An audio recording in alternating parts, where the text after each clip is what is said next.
بسم الله الرحمن الرحيم الحمد لله رب العالمين والصلاة والسلام على نبينا محمد وعلى آله وأصحابه أجمعين أما بعد فاليوم هو 22 من شهر ذي القعدة عام 1434 من هجرة النبي صلى الله عليه وسلم ندخل فيه في الدرس 15 في دراسة كتاب شمائل النبي صلى الله عليه وسلم للإمام أبي عيسى الترمذي رحمه الله. Aujourd'hui nous sommes le 28 septembre 2013 et nous entrons Inch'Allah Ta'ala dans le 15e cours du livre Shama'il al-Nabi sallallahu alayhi wa sallam, les qualités sublimes du prophète Mohammed sallallahu alayhi wa sallam. Et la semaine dernière, on s'est arrêté dans le chapitre qui concerne la manière de manger du prophète Mohammed alayhi salatu wa sallam. Bab sifati akli rasulillah sallallahu alayhi wa sallam. Et dans ce chapitre, on a vu que le prophète alayhi salatu wa sallam mangeait avec ses trois doigts. Kana alayhi salatu wa sallam ya'kulu bi asabi'ihi thalath. Il mangeait avec ses trois doigts alayhi salatu wa sallam. On a vu aussi qu'il léchait ses trois doigts après manger et qu'il nous a donné l'ordre à nous les musulmans, de façon recommandée et non obligatoire, de lécher ses doigts avant de les essuyer. Et on a vu que dans cela, Allah tabaraka wa ta'ala met une baraka. Le dernier chapitre de ce hadith est rapporté par Anas ibn Malik radiyallahu anhu yaqul utiya Rasulullah sallallahu alayhi wa sallam bitamrin fara'aytuhu ya'kulu wa huwa muq'in min al-ju' alayhi salatu wassalam. Ce hadith qui est rapporté par Anas ibn Malik radiyallahu anhu est une information concernant une façon de manger qu'a eu le prophète sallallahu alayhi wa sallam. Anas ibn Malik radiyallahu anhu nous dit qu'on a apporté au prophète sallallahu alayhi wa sallam des dattes. Et quand Anas a regardé le prophète alayhi salatu wa sallam pendant qu'il mangeait ces dattes, il était assis dans une position qu'on appelle en arabe al-iqa'. Celui qui s'assoit dans cette position, nous disons de lui qu'il est muq'in dans la langue arabe. Et ce terme-là a deux significations. Le premier, c'est le fait de s'asseoir en posant son dos sur un mur ou sur quelque chose. Le fait de s'asseoir en étant adossé. Et la deuxième signification de ce mot, c'est celui qui est visé par ce hadith. Donc, vous voyez que dans la traduction, ils disent « Je le vis alors manger en étant assis, adossé, à cause de la faim ».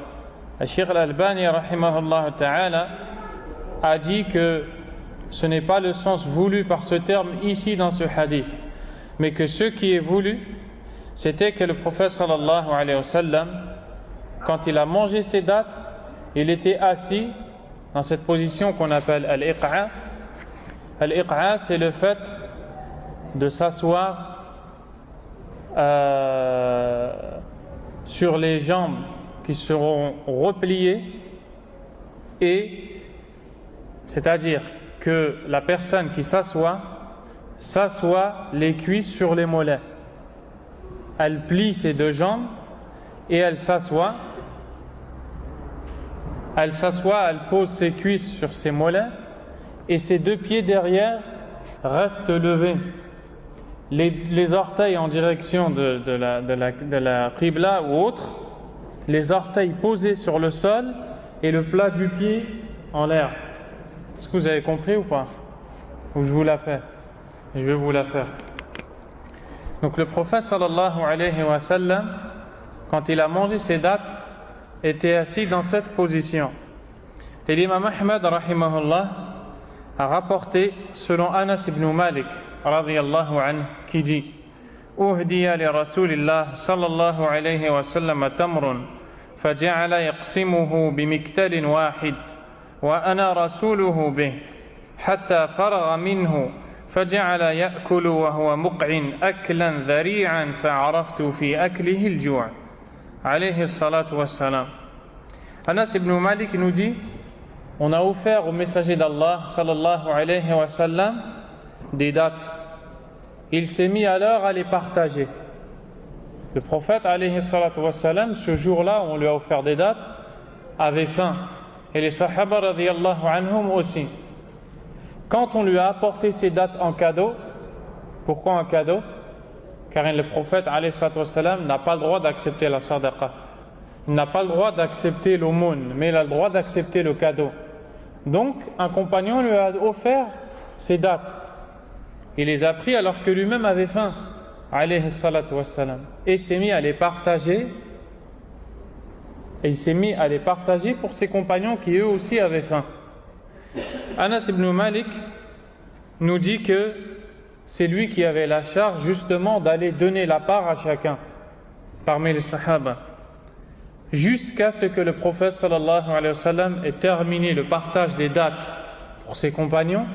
Alors à ce moment-là, il s'est mis à en manger, alayhi salatu wassalam. Puis Anas nous dit que le prophète, alayhi salatu wassalam, quand il a mangé ses dates, il était assis avec cette position que l'on a décrite. Et que quand il mangeait vite, alayhi salatu wassalam.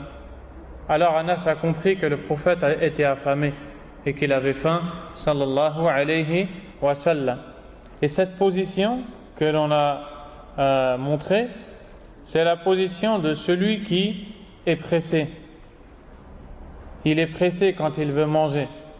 Alors il se pose rapidement comme cela et il mange les dates les unes après les autres, sans répit et sans attendre. Donc le prophète alayhi salatu wassalam nous montre ici plusieurs choses. Parmi ce qu'il nous montre, la modestie qu'il a dans sa façon de s'asseoir quand il mange, alayhi salatu wassalam. Deuxièmement, la générosité qu'il a, car rappelez-vous que le prophète alayhi salatu wassalam avait faim, et quand on lui a donné ces dates, il ne s'est pas pressé de les manger, mais il a d'abord donné aux sahaba, il a d'abord donné aux compagnons radiyallahu anhum, et seulement après qu'il ait distribué la part de chacun à chacun, il s'est mis à manger la sienne sallallahu alayhi wa sallam dans l'assise qui nous a été décrite.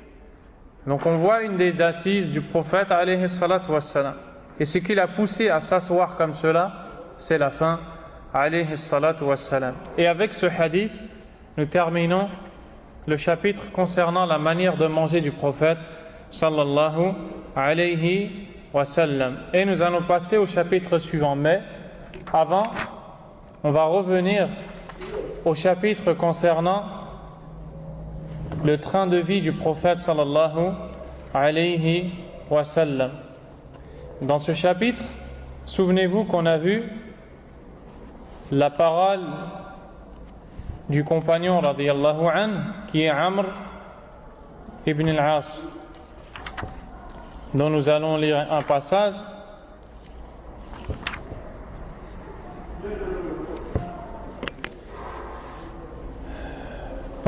Sa'd ibn Abi Waqqas radiyallahu anhu, dans ce hadith, vous vous souvenez qu'il dit qu'il est le premier à avoir fait couler le sang pour Allah Azza wa Jal. Il est le premier à avoir combattu l'ennemi et à avoir lancé une flèche pour Allah Azza wa Jal. Vous vous souvenez qu'il se défendait parce qu'on l'avait accusé. Omar ibn al-Khattab radiyallahu anhu, quand il était al-Khalifa, le gouverneur des musulmans, a envoyé Sa'd ibn Abi Waqqas en Irak pour être le gouverneur sur place. Et c'est lui qui dirigeait les prières. Omar ibn al-Khattab radiyallahu anhu a envoyé une personne ou des personnes en Irak pour aller voir comment était Sa'd ibn Abi Waqqas avec les gens radiyallahu anhu.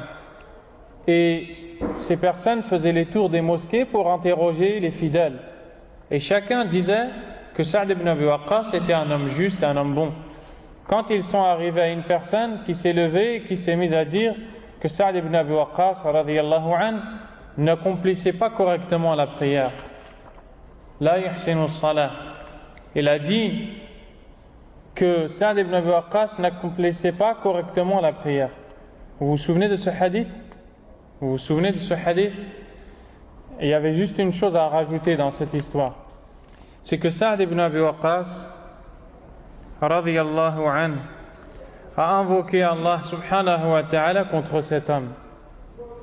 Et il a dit, dans le sens de sa parole, Allahumma in kana hadha qama linnasi maqam ar-riya. Oh Allah, si cet individu qui a parlé s'est levé devant les gens par ostentation, il s'est levé pour se montrer devant les gens, il dit fa'atil umrahu wa'ridhu lil fitan. Alors allonge son âge, allonge sa vie et expose-le aux tentations. Donc il a invoqué Allah Azza wa Jal contre lui. Oh Allah, si cette personne a fait de l'ostentation, allonge sa vie et expose-la aux troubles et expose-la aux tentations.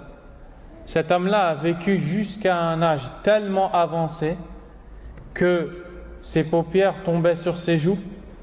Il était vieux et il allait dans les marchés et il regardait les femmes qui marchaient. Alors, il a dit Asabatni da'watu Sa'd. L'invocation de Sa'd m'a touché. Et dedans, qu'est-ce qu'on voit? On voit qu'Allah subhanahu wa ta'ala exauce l'invocation de celui qui est opprimé, qui est injuste, al-mazloum. Donc, c'était juste une information concernant cette histoire. Le chapitre suivant, Bab ma ja'a fi sifati khubzi rasulillah sallallahu alayhi wa sallam. Chapitre concernant le pain du messager d'Allah alayhi salatu wa salam. Le chapitre concernant le pain du prophète Mohammed alayhi salatu wa salam. Comment était le pain qu'il mangeait? Est-ce qu'il en mangeait beaucoup alayhi salatu wa salam? Est-ce que le prophète alayhi salatu wa salam mangeait le pain jusqu'à être rassasié? Shab'an. Voilà pourquoi l'imam Tirmidhi rahimahullah a cité ce hadith. Et donc on voit que le prophète sallallahu alayhi wa sallam mangeait du pain. Yarhamukallah. Le premier hadith qui est rapporté est le hadith de Aïcha radiyallahu anha. أنها قالت ما شبع آل محمد صلى الله عليه وسلم من خبز الشعير يومين متتابعين حتى قبض رسول الله صلى الله عليه وسلم. Aïcha radiyallahu anha nous dit que la famille de Mohammed alayhi salatu wassalam ne s'est jamais rassasiée du pain d'orge. L'orge, c'est un grain avec lequel on fait du pain. Et à peu près le pain d'orge, khubz al-sha'ir, c'est le pain rond. Vous voyez le pain rond? C'est à peu près ça qu'on appelle khubz al-sha'ir. La famille de Muhammad sallallahu alayhi wa sallam ne s'est jamais rassasiée de pain d'orge pendant 2 jours consécutifs, cela jusqu'à ce que le prophète sallallahu alayhi wa sallam mourut. Donc, la personne qui nous donne cette information, c'est Aïcha radiyallahu anha. Et Aïcha radiyallahu anha est plus à même de connaître ce que mange le prophète alayhi salatu wassalam et sa famille, car elle vit avec lui, elle vit dans sa maison sallallahu alayhi wa sallam. C'est pourquoi elle nous a donné des informations concernant des choses que seule elle pouvait savoir parfois. Ici elle nous dit que la famille du prophète sallallahu alayhi wa sallam ne se rassasiait jamais de pain d'orge pendant 2 jours consécutifs jusqu'à la mort du prophète sallallahu alayhi wa sallam. Donc on apprend ici que le prophète alayhi salatu wa sallam mangeait khubz al-sha'ir, le pain d'orge, mais on apprend aussi qu'il ne mangeait pas ce pain jusqu'à en être rassasié, et cela jusqu'à sa mort. Donc, il découle de ça que si le prophète sallallahu alayhi wa sallam n'était pas rassasié, lui et sa famille, du pain d'orge pendant 2 jours consécutifs, alors, à plus forte raison, d'autres nourritures. Si le prophète alayhi salatu wassalam n'arrivait pas à manger du pain jusqu'à être rassasié, que dire alors de la viande? Que dire alors des autres nourritures sallallahu alayhi wa sallam? Hadith suivant, عن أبي أمامة الباهلي رضي الله عنه قال: ما كان يفضل عن أهل بيت رسول الله صلى الله عليه وسلم خبز الشعير. Abu Umamat al-Bahili radiyallahu anhu, ce noble compagnon, nous dit que dans la maison du prophète sallallahu alayhi wa sallam, il ne restait pas en plus de pain d'orge. Radiyallahu anhu. Il ne restait pas de pain d'orge en surplus auprès des gens de la maison du prophète sallallahu alayhi wa sallam. Et vous savez que les gens, quand ils ont de la nourriture chez eux, ils ont toujours, en général, ils ont toujours de quoi manger. Il reste toujours du pain, il reste toujours de la viande, il reste toujours de la nourriture. Mais dans la maison du prophète alayhi salatu wassalam, il ne restait plus de pain. Ça veut dire que le pain qu'il mangeait n'était pas suffisant. Car s'il était suffisant, il en resterait. Mais le fait qu'il n'en reste pas indique qu'il n'en avait pas assez. Sallallahu alayhi wa sallam, lui et sa famille. Et cela nous montre que ce bas monde n'a aucune valeur chez Allah Azza wa Jal. Hawanu dunya ala Allah. Ce bas monde n'a aucune valeur chez Allah. Car le prophète alayhi salatu wassalam est la créature préférée d'Allah, comme vous savez. Afdalul khalqi indallah. Et malgré ça, il ne trouvait pas de quoi manger parfois. Et quand il ne trouvait pas de quoi se rassasier. Et il ne restait pas dans sa maison du pain d'orge. Et dans cela, on comprend que la dunya n'a aucune valeur chez Allah. Et que ce qui a de la valeur chez Allah Azza wa Jal, ce n'est que la foi en Allah. Le prophète alayhi salatu wassalam a dit: لو كانت الدنيا تعدل عند الله جناح بعوضة. Si ce bas monde avait chez Allah la valeur de l'aile d'un moustique, ما سقى منها كافرا شربة ماء. Il n'aurait pas donné à boire à un mécréant. Qu'est-ce que ça veut dire? Ça veut dire que si Allah subhanahu wa ta'ala donne beaucoup à ces gens qui ne croient pas en lui et qui adorent autre que lui, ça ne veut pas dire qu'il les aime. Et que quand Allah Azza wa Jal donne beaucoup à quelqu'un, ça ne veut pas dire qu'il l'aime forcément. C'est pour ça que le prophète alayhi salatu wassalam a dit: Inna Allah yu'ti ad-dunya liman yuhib wa liman la yuhib. Allah donne de cette dunya, de ce bas monde, à celui qui l'aime et à celui qui ne l'aime pas. Donc ça n'a aucune importance d'avoir ou de ne pas avoir. Ce n'est pas un signe qui montre l'amour d'Allah Azza wa Jal. Comment on fait alors pour savoir qu'Allah nous aime? Le prophète alayhi salatu wassalam dit: Wa innama yu'ti ad-din liman yuhib. Et il ne donne wala yu'ti ad-dina illa liman yuhib. Et il ne donne la religion qu'à celui qu'il aime.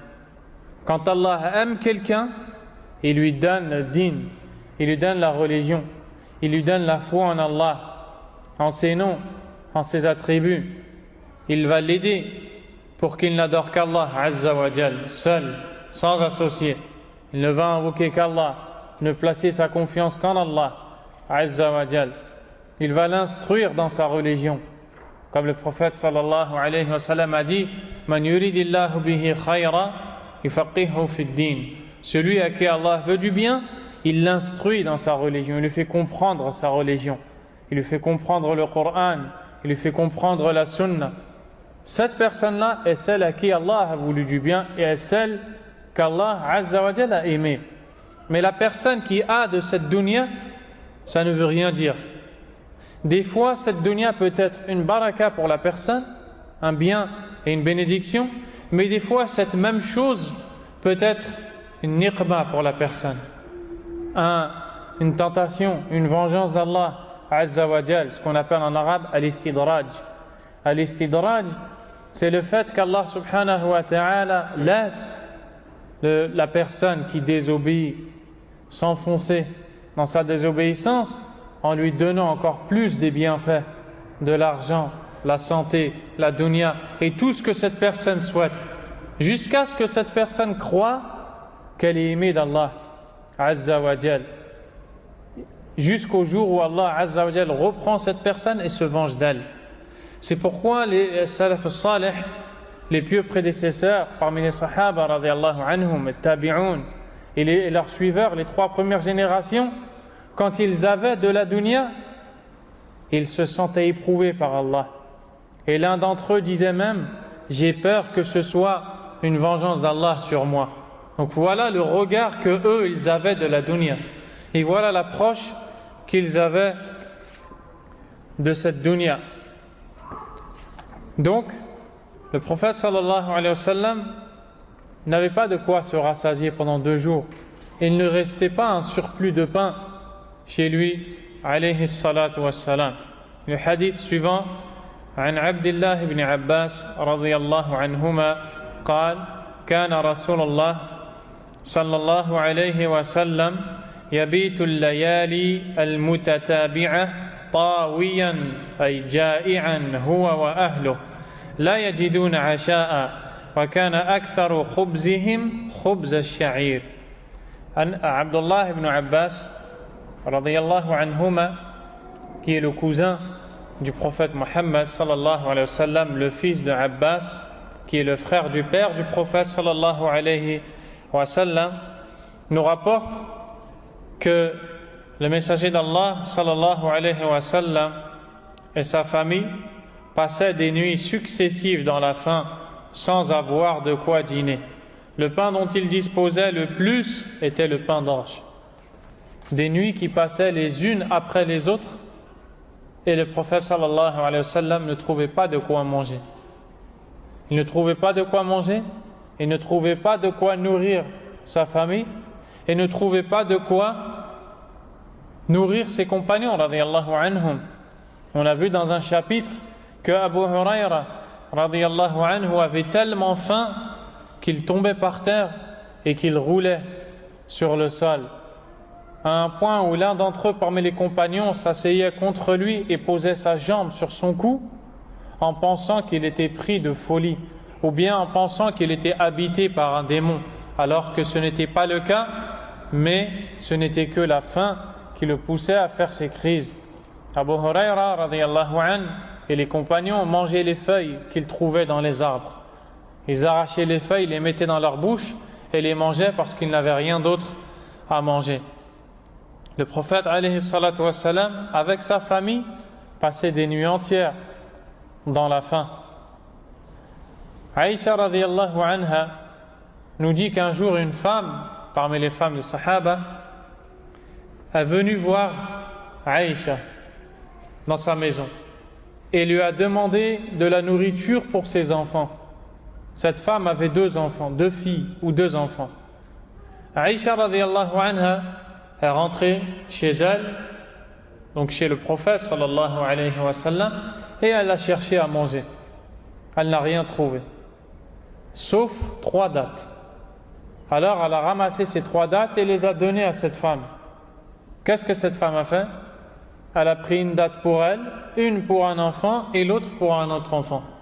Quand les 2 enfants ont mangé leurs dattes, ils se sont regardés et ont regardé leur mère, car une date n'est pas suffisante pour être rassasié. Alors cette mère a coupé en 2 la date qu'elle avait pour elle et elle a donné la moitié à un enfant et l'autre moitié à un autre.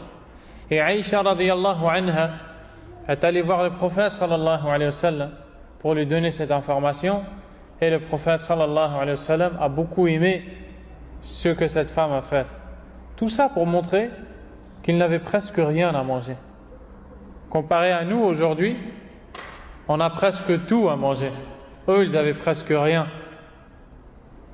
Et aujourd'hui, combien de nourritures sont jetées dans la poubelle, dans un temps où des gens ont faim et réclament à manger. Allah al-Musta'an. Le hadith suivant, عن أبي حازم عن سهل بن سعد أنه قيل له أكل رسول الله صلى الله عليه وسلم النقي يعني الحوار. فقال سهل: ما رأى رسول الله صلى الله عليه وسلم النقي حتى لقي الله عز وجل. فقيل له: هل كانت لكم مناخل على عهد رسول الله صلى الله عليه وسلم؟ قال: ما كانت لنا مناخل. قيل: كيف كنتم تصنعون بالشعير؟ قال: كنا ننفخه فيطير منه مطار ثم نثريه ثم نعجنه. Sahl ibn Sa'd al-Sa'idi radiyallahu anhu, un compagnon, nous donne une information. Quelqu'un est venu le voir et lui a dit: Akala Rasulullah sallallahu alayhi wa sallam al-naqi, yani al-huwara. Est-ce que le prophète sallallahu alayhi wa sallam a mangé le pain bien raffiné, qu'on appelle en arabe al-naqi, ou aussi al-huwara? Al-naqi ou bien al-huwara, c'est le pain qui est fait avec la bonne farine de bonne qualité. C'est la farine blanche. Al-huwara, c'est une farine blanche qui a été pétrie ou comment dirais-je, qui a été raffinée et qui a été bien faite à un point où elle est pure et il n'y a pas les grumeaux ou bien les morceaux qui rendent cette farine dure quand elle va être cuite. Est-ce que le prophète sallallahu alayhi wa sallam a déjà mangé un pain fait avec cette farine? Vous avez entendu la question. Est-ce qu'il a déjà mangé? Écoutez la réponse. Le compagnon a dit, Sahl a dit, le prophète sallallahu, c'est-à-dire dont la farine a été bleutée. Bleutée, c'est le fait de passer la farine dans un filtre, c'est comme un filtre en fer, et de faire bouger ce filtre, et pour que la farine elle tombe en dessous de l'autre côté et tous les gros morceaux restent sur le filtre. C'est ce qu'on appelle en arabe al-minkhal. Donc, est-ce que le prophète sallallahu alayhi wa sallam a déjà mangé un pain qu'on a fait avec cette farine-là, avec al-minkhal, avec ce filtre? Sahl a dit, le prophète sallallahu alayhi wa sallam n'a guère vu de pain, c'est-à-dire il n'a jamais vu de pain raffiné jusqu'à ce qu'il retourna à Allah Azza wa Jal. Donc ici la question c'était est-ce qu'il en a déjà mangé? Et la réponse est plus grande. Il n'en a jamais vu. Comment il va en manger? Allahu Akbar, il n'en a jamais vu. On ne dit pas qu'il n'en a jamais mangé. Plus encore, il n'en a jamais vu. Sallallahu alayhi wa sallam. Alors la personne lui dit: aviez-vous des blutoirs à l'époque de l'envoyé d'Allah sallallahu alayhi wa sallam? Hal kanat lakum manakhil? Est-ce que vous aviez ces ustensiles qu'on utilisait justement pour mettre la farine, puis faire bouger avec les deux mains cet ustensile et laisser la farine pure retomber en dessous? Est-ce que vous aviez ces ustensiles à cette époque du prophète sallallahu alayhi wa sallam? Et lui de répondre: non, nous n'en avions pas. Comment faisiez-vous donc alors? C'est-à-dire, comment vous faisiez pour justement avoir cette farine-là? Et regardez qu'est-ce qu'il dit: nous soufflions dessus et il s'en éparpillait alors ce qu'il s'en éparpillait, puis nous la pétrissions. Il n'avait pas le minkhal, ce filtre-là pour faire passer la farine. Alors qu'est-ce qu'il faisait? À l'époque du prophète sallallahu alayhi wa sallam, il prenait le tas de farine, il le posait par terre et il soufflait dessus. Il soufflait dessus. Donc vous pouvez vous imaginer combien c'est fatigant. Il soufflait dessus et donc la farine qui est pure, elle s'envole et elle va atterrir un peu plus loin. Et les morceaux qui sont gros, qui ne pourraient pas passer dans le filtre au cas où il serait utilisé, vont rester dans leur place. Puis il ramassait cette farine-là qui était pure et il s'en servait. Et il disait qu'il ramassait cette farine-là, ils émettaient de l'eau, ils la mélangeaient avec de l'eau pour en faire une pâte, et ensuite ils la pétrissaient. C'est-à-dire ils la pétrissait jusqu'à ce que ça devienne une pâte, pour après la faire cuire et que ça devienne du pain du prophète sallallahu alayhi wa sallam. Donc, qu'est-ce qu'on voit encore une fois? La même chose, que le prophète sallallahu alayhi wa sallam mangeait modestement alayhi salatu wa sallam. Le hadith suivant, عن أنس بن مالك رضي الله عنه قال: ما أكل نبي الله صلى الله عليه وسلم على خوان ولا في سكرجة ولا خبز له مرقق. قال: فقلت لقتادة: فعلى ما كانوا يأكلون؟ قال: على هذه السفر. Encore une fois, c'est Anas ibn Malik radiyallahu anhu qui nous rapporte cette histoire. Vous vous souvenez pourquoi Anas ibn Malik radiyallahu anhu nous donne beaucoup d'informations sur le prophète sallallahu alayhi wa sallam ou pas? Qui est-ce qui se souvient? Naam. Il était à son service, il a vécu dans sa maison pendant 10 ans. Il a vécu avec lui pendant 10 ans, donc il a vu beaucoup de choses. Ici, Anas ibn Malik radiyallahu anhu dit: Ma akala nabiyullah sallallahu alayhi wa sallam ala khiwan. Le prophète sallallahu alayhi wa sallam n'a jamais mangé sur ce qu'on appelle en arabe al-khiwan. Al-khiwan, c'est une table. Al-khiwan, ce qu'on dit en arabe al-khiwan, c'est ce qu'on va utiliser, une chose qui est élevée pour y poser de la nourriture pour la manger. Donc c'est une table. Wala fi sukurruja. Non plus, il l'a mangé sur ce qu'on appelle en arabe as-sukurruja. Sukurruja, c'est le nom que l'on donne à une petite assiette. Donc c'est un plat qui est petit sur lequel en général on pose les entrées quand on mange. Les entrées, les petites salades ou bien les autres nourritures de ce genre. Le prophète alayhi salatu wassalam n'a jamais mangé sur une table et n'a jamais mangé de nourriture sur une petite assiette. Wala khubiza lahu muraqqaq. Et il dit qu'on ne lui a jamais fait de pain avec une pâte fine, le pain de la bonne qualité. Alayhi salatu wassalam. Alors, un homme a dit à Qatada, c'est un des rapporteurs du hadith. Alors, donc il lui dit, et cet homme-là, c'est un des rapporteurs du hadith qui s'appelle Yunus. Il dit: je demandais à Qatada, sur quoi mangeait-il donc? S'il ne mangeait pas sur la table et s'il ne mangeait pas sur les assiettes, alayhi salatu wassalam, dans les assiettes, sur quoi il mangeait? Et il dit: ala hadhihi sufar. As-sufar, le mot arabe sufar, c'est le pluriel de soufra. Et soufra, c'est le nom que l'on donne à la nappe. C'est un morceau de tissu ou un morceau de cuir, et aujourd'hui aussi un morceau de plastique qu'on va poser par terre pour poser sur celui-ci de la nourriture pour le manger. Voilà comment mangeait le prophète alayhi salatu wassalam.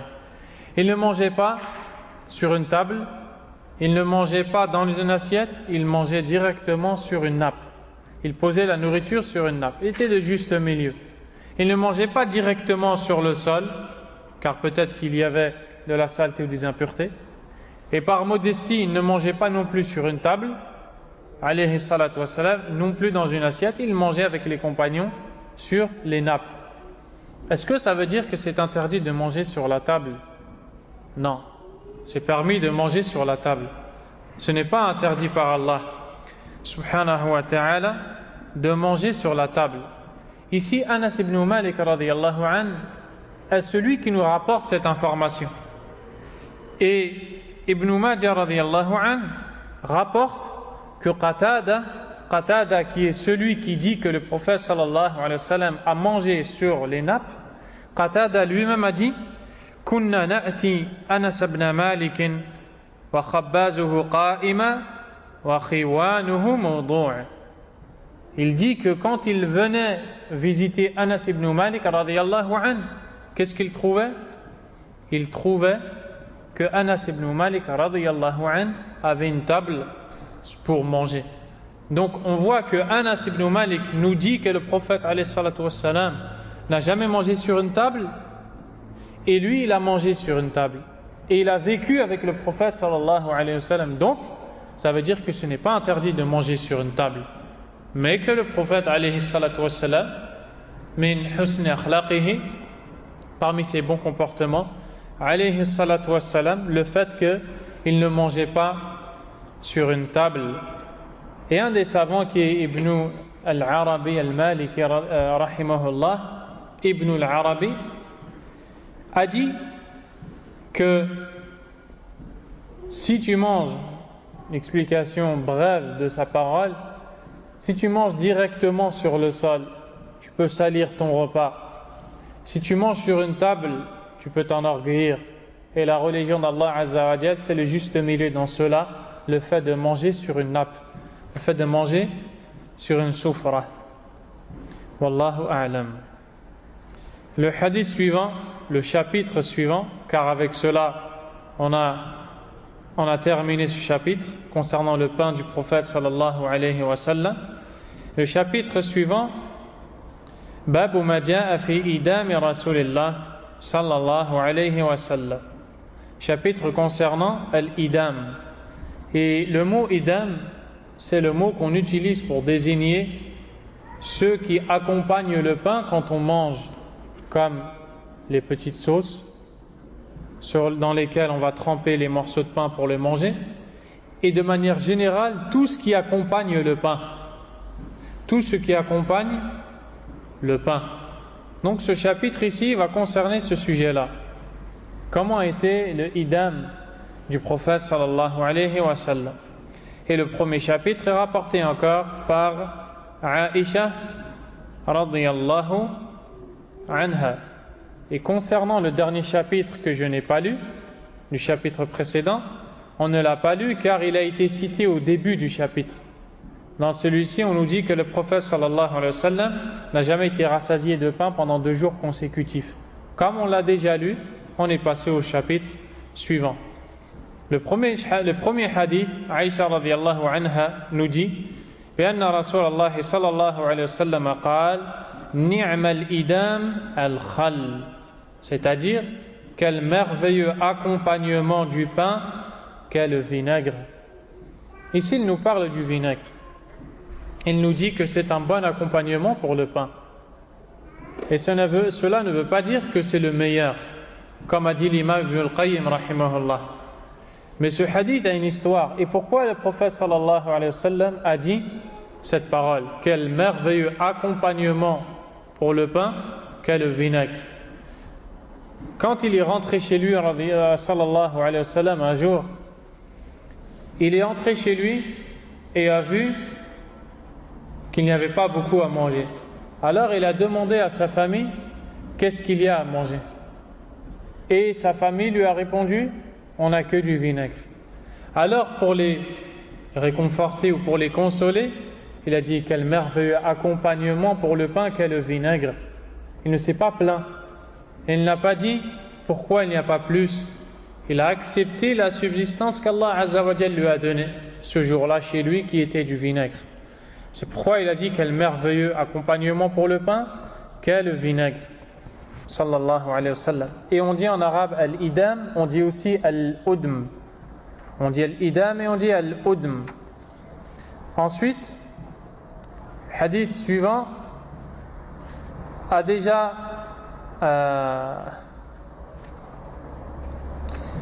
donc il est semblable. Quel merveilleux accompagnement pour le pain qu'est al-udm, al-khal, le vinaigre. Ensuite, il a rapporté un hadith qu'on a lu dans un chapitre précédent, dans le chapitre concernant le train de vie du prophète sallallahu alayhi wa sallam.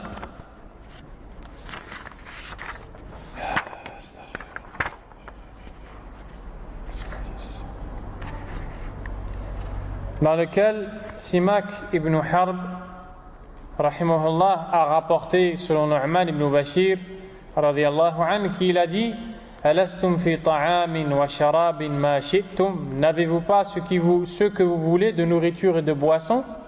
laqad ra'aytu nabiyyakum wa ma yajidu min ad-daqali ma yamla'u batnah, j'ai certes vu votre prophète qui ne trouvait pas de quoi remplir son ventre avec des dattes comment dirais-je, des dates, comment on dit, des dates, on peut dire des dates sèches.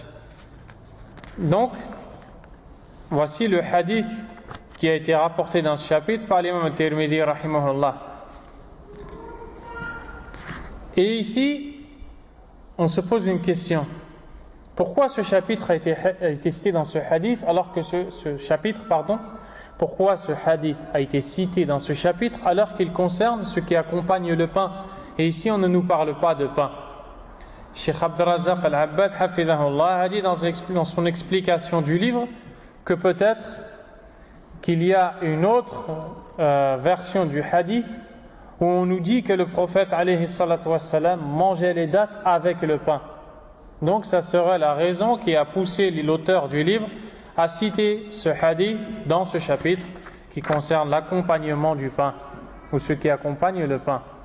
Ensuite, le chapitre, le hadith suivant, selon Jabir ibn Abdullah radiyallahu anhu, qui nous dit la même chose que nous a dit Aïcha radiyallahu anha, quel merveilleux accompagnement pour le pain qu'est le vinaigre. Ensuite, le hadith suivant, Afwan, عن زهدم الجرمي قال كنا عند أبي موسى الأشعري فأتي بلحم دجاج فتنحى رجل من القوم فقال ما لك؟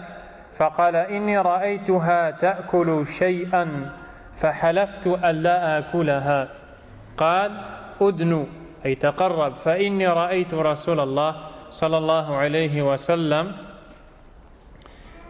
يأكل لحم الدجاج. Donc, un tabi'i nous dit, nous étions chez Abu Moussa al-Ash'ari radiyallahu anhu quand on est venu à lui avec de la viande de poulet. Donc ses pieux prédécesseurs étaient assis entre eux chez Abu Moussa et une personne a apporté à Abu Moussa du poulet pour le manger. Un des hommes s'est mis à l'écart. Il s'est mis à l'écart et a refusé de manger. Abu Moussa lui a dit Malak, qu'as-tu? Pourquoi tu te mets à l'écart et tu refuses de manger? Et celui-ci a dit je l'ai vu manger quelque chose. C'est-à-dire, je l'ai vu manger quelque chose qui, on va dire, qui dégoûte la personne. Et ici, il n'a pas voulu dire quoi? Pour ne pas dégoûter les gens qui sont autour de lui. Il dit, je l'ai vu manger quelque chose, j'ai donc juré de ne pas en manger. Donc, quand il a vu le poulet manger cette chose-là, il a dit, je ne mangerai pas cette viande-là. Et ça, jusqu'au jour d'aujourd'hui, on a des gens qui ont cette pensée-là. On a des gens qui refusent de manger du poulet car ils disent que le poulet mange de tout. Et des fois, il mange des choses qui sont sales. Donc, je n'en mange pas. Ils se privent d'une chose qu'Allah Azza wa Jal a rendue licite. Et c'est une chose qu'Allah n'aime pas. Subhanahu wa ta'ala. Alors, Abu Moussa lui a dit, rapproche-toi. C'est-à-dire, viens et mange avec nous. Et arrête de suivre cette pensée. Il dit, car j'ai vu le prophète sallallahu alayhi wa sallam manger le poulet. Et donc ici, on a une tarbiya pour le musulman. On a une éducation pour le musulman. Qui est que le musulman, à chaque fois qu'il veut faire quelque chose, il regarde qu'est-ce que le prophète sallallahu alayhi wa sallam a fait, qu'est-ce qu'il n'a pas fait. Si le prophète l'a fait, il ne doit pas s'interdire une chose. Il ne doit pas dire cette chose est ça, je ne la fais pas si le prophète l'a fait. Car le prophète sallallahu alayhi wa sallam ne fait pas quelque chose qui est mauvais pour les gens ou qui est mauvais pour lui. Alayhi salatu wa salam. Par contre, si tout simplement il n'aime pas le poulet, lahu dhalik. Cela lui est permis de ne pas en manger si son corps n'aime pas, s'il ne supporte pas. Mais s'il se prive de la chose, non pas parce qu'il ne l'aime pas, mais parce que cette chose serait sale, alors que le prophète sallallahu alayhi wa sallam a mangé de cette chose, alors là, il est dans l'erreur. Et il doit se corriger. Et ne pas se priver ce qu'Allah subhanahu wa ta'ala lui a rendu licite. Et donc, nous allons, incha'Allah, nous arrêter ici. Nous allons, Inch'Allah, nous arrêter ici et reprendre la semaine prochaine, Inch'Allah. Wallahu a'lam, wa sallallahu wa sallam wa baraka ala nabiyyina Muhammad wa ala alihi wa ashabihi ajma'in. Subhanakallahumma wa bihamdik, ashhadu an la ilaha illa ant, astaghfiruka wa atubu ilayk, wa barakallahu fikum.